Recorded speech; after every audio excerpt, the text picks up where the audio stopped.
आप यकीन करेंगे, एक ऐसा शेयर भी है जो कभी 5 रुपए का था और सिर्फ कुछ सालों में 80 रुपए तक पहुंच गया, लेकिन आज वही शेयर आधा होकर 35 से 40 के आसपास ट्रेड कर रहा है। तो सवाल ये है, क्या सुजलॉन एनर्जी एक असली मल्टीबैगर है या फिर यह सिर्फ स्टॉक मार्केट का एक बड़ा खेल है? सुजलॉन एनर्जी भारत की एक पवन ऊर्जा कंपनी है जो हवा से बिजली बनाने वाले बड़े बड़े पवन टरबाइन बनाती है। इस कंपनी की शुरुआत साल 1995 में भारतीय उद्योगपति तुलसी तांती ने की थी और उस समय उनका सपना था कि भारत अपनी ऊर्जा जरूरतों के लिए सिर्फ कोयले और तेल पर निर्भर ना रहे, बल्कि हवा जैसी स्वच्छ ऊर्जा का भी इस्तेमाल करे। धीरे धीरे सुजलॉन ने भारत ही नहीं बल्कि दुनिया के कई देशों में अपने पवन टरबाइन लगाए और एक समय ऐसा आया जब यह दुनिया की बड़ी पवन ऊर्जा कंपनियों में गिनी जाने लगी। लेकिन इस तेजी से बढ़ने की कीमत भी कंपनी को चुकानी पड़ी, क्योंकि बहुत तेज विस्तार और विदेशी कंपनियों की खरीद के कारण सुजलॉन पर भारी कर चढ़ गया और कई सालों तक कंपनी आर्थिक दबाव में रही। फिर भी रिन्यूएबल एनर्जी की बढ़ती जरूरत और अपने कारोबार को धीरे धीरे संतुलित करने की कोशिश की वजह से सुजलॉन आज भी भारत के विंड एनर्जी सेक्टर में एक महत्वपूर्ण नाम बना हुआ है। और इसी कारण यह कंपनी सिर्फ एक बिजनेस नहीं बल्कि भारत के स्वच्छ ऊर्जा के भविष्य से भी जुड़ी हुई मानी जाती है। लेकिन सुजलॉन की कहानी यही खत्म नहीं होती,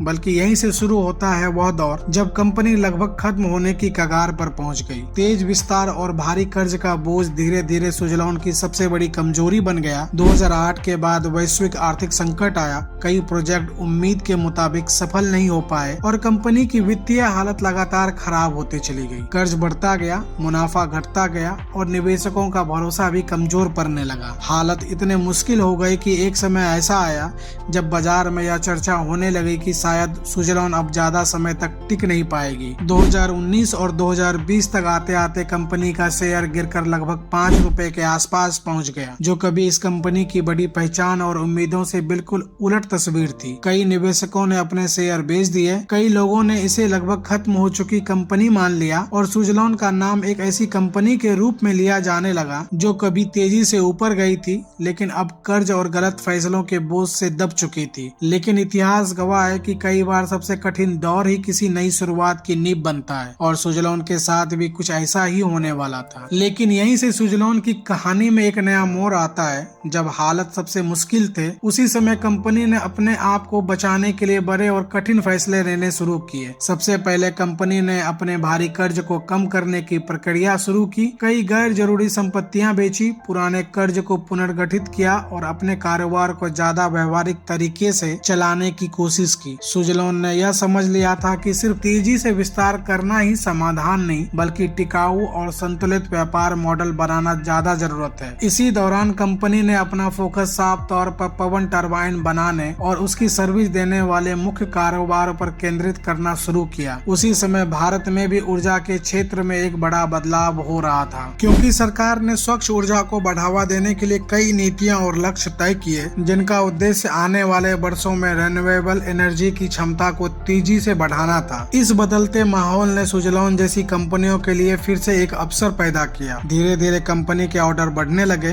वित्तीय स्थिति स्थिर होने लगी और कई सालों बाद सुजलॉन ने फिर से मुनाफे की राह पकड़नी शुरू की। बाजार में भी एक बार फिर यह चर्चा होने लगी कि शायद यह कंपनी पूरी तरह खत्म नहीं हुई है बल्कि धीरे धीरे वापसी की कोशिश कर रही है। यही वह समय था जब सुजलॉन की कहानी संकट से निकलकर एक संभावित टर्न राउंड की दिशा में आगे बढ़ने लगी। और यहीं से शुरू होता है वह दौर जिसने सुजलॉन को फिर से बाजार की चर्चा का केंद्र बना दिया। जब कंपनी के कामकाज में धीरे धीरे स्थिरता आने लगी और ऑर्डर बुक बढ़ने लगे तो निवेशकों का भरोसा भी धीरे धीरे लौटने लगा। वही शेयर जो कभी लगभग 5 रुपए के आसपास आ गया था, उसने धीरे धीरे ऊपर की ओर बढ़ना शुरू किया। शुरुआत में यह बढ़त बहुत धीमी थी, लेकिन जैसे जैसे कंपनी के प्रदर्शन में सुधार के संकेत मिलने लगे, बाजार में सुजलॉन को लेकर एक नई उम्मीद बनने लगी। पहले यह शेयर 10 रुपए के आसपास पहुंचा, फिर 20 रुपए के पार गया और कुछ ही समय बाद 30 रुपए के स्तर को भी पार कर गया। इस दौरान रिन्यूएबल एनर्जी सेक्टर को लेकर भारत में बढ़ती चर्चा और साफ ऊर्जा की मांग ने भी सुजलॉन जैसी कंपनियों के लिए माहौल को और मजबूत बना दिया। जैसे जैसे कंपनी के नए प्रोजेक्ट और ऑर्डर मिलने लगे, वैसे वैसे निवेशकों का विश्वास भी मजबूत होता गया और बाजार में खरीदारी बढ़ने लगी। फिर 2023 और 2024 के दौरान यह तेजी और साफ दिखाई देने लगी। कई सालों तक संघर्ष करने वाली यह कंपनी अचानक ऐसी टर्न राउंड स्टोरी के रूप में देखे जाने लगी जिसमें संकट से निकलकर फिर से खड़े होने की क्षमता दिखाई दे रही थी। इसी भरोसे से और बाजार की बढ़ती दिलचस्पी के बीच सुज़लोन का शेयर लगातार ऊपर बढ़ता गया और 2024 के दौरान यह लगभग 80 रुपए के आसपास पहुंच गया। 5 रुपए से 80 रुपए तक का यह सफर सिर्फ कीमत का बढ़ना नहीं था,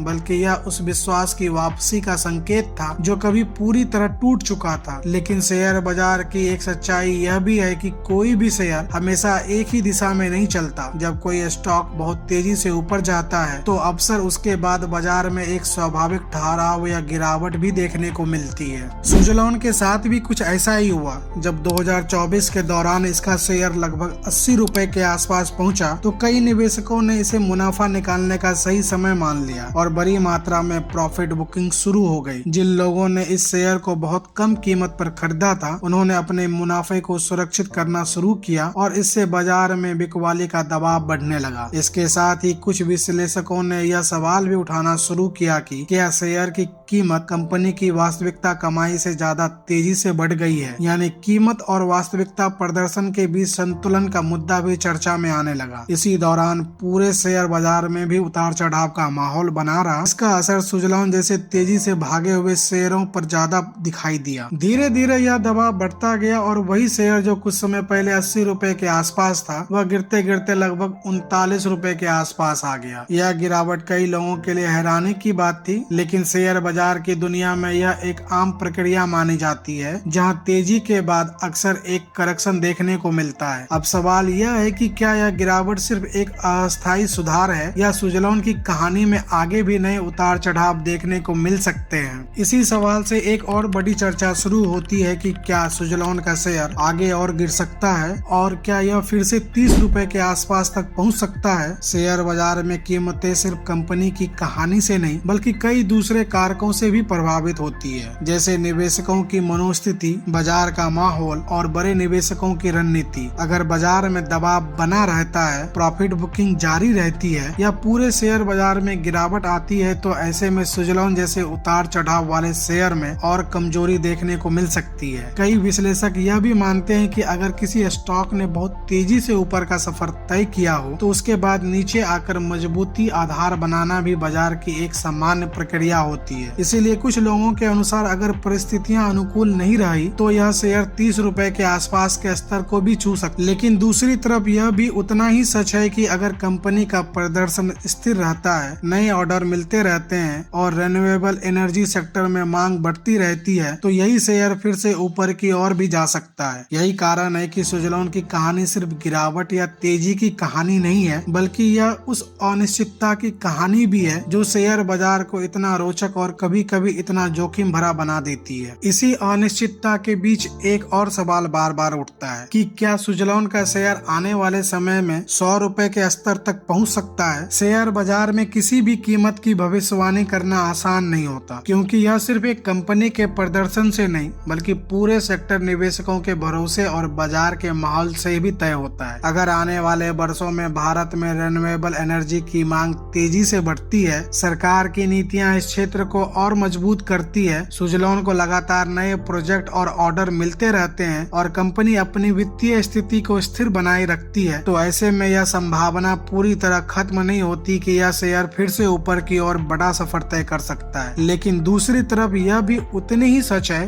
कि शेयर बाजार में उम्मीद और वास्तविकता के बीच हमेशा एक दूरी होती है और किसी भी कंपनी के लिए लगातार मजबूत प्रदर्शन बनाए रखना आसान नहीं होता। इसीलिए सुज़लोन के 100 रुपए तक पहुंचने की चर्चा जितनी उम्मीद से भरी है, उतनी ही यह इस बात पर भी निर्भर करती है कि आने वाले समय में कंपनी अपने कारोबार को कितनी मजबूती से आगे बढ़ा पाती है और बाजार उसके भविष्य को किस नजर से देखता है। लेकिन इस पूरी कहानी से एक बात समझ में आती है कि शेयर बाजार सिर्फ आंकड़ों का खेल नहीं है, बल्कि भरोसे, जोखिम और समय का भी खेल है। सुज़लोन एनर्जी की कहानी हमें यह सिखाती है कि कोई भी कंपनी हमेशा नीचे नहीं रहती और कोई भी शेयर हमेशा ऊपर नहीं जाता। 5 रुपए से 80 रुपए तक का यह सफर यह दिखाता है कि मुश्किल दौर के बाद भी वापसी संभव होती है, लेकिन 80 से 39 तक की गिरावट यह भी याद दिलाती है कि बाजार में उतार चढ़ाव हमेशा बने रहते हैं। इसीलिए किसी भी शेयर को सिर्फ उसके पिछले प्रदर्शन से नहीं बल्कि उसके भविष्य की संभावनाओं और जोखिम दोनों को समझकर ही देखना चाहिए। अब आने वाले समय में सुज़लोन का सफर किस दिशा में जाएगा, यह पूरी तरह कंपनी के प्रदर्शन, रिन्यूएबल एनर्जी सेक्टर की गति और निवेशकों के भरोसे पर निर्भर करेगी। अगर आपको ऐसे ही बिजनेस और स्टॉक मार्केट की असली कहानियां समझना पसंद है तो इस वीडियो को लाइक जरूर करें, अपने विचार कमेंट में जरूर लिखें और अगर आप इस चैनल पर नए हैं तो चैनल को सब्सक्राइब करना बिल्कुल मत भूलिए, क्योंकि यहाँ हम सिर्फ खबरें नहीं बताते बल्कि उनके पीछे की पूरी कहानी समझाने की कोशिश करते हैं। मैं हूँ शेखर झा, मिलते हैं अगले वीडियो में एक और दिलचस्प स्टॉक के साथ।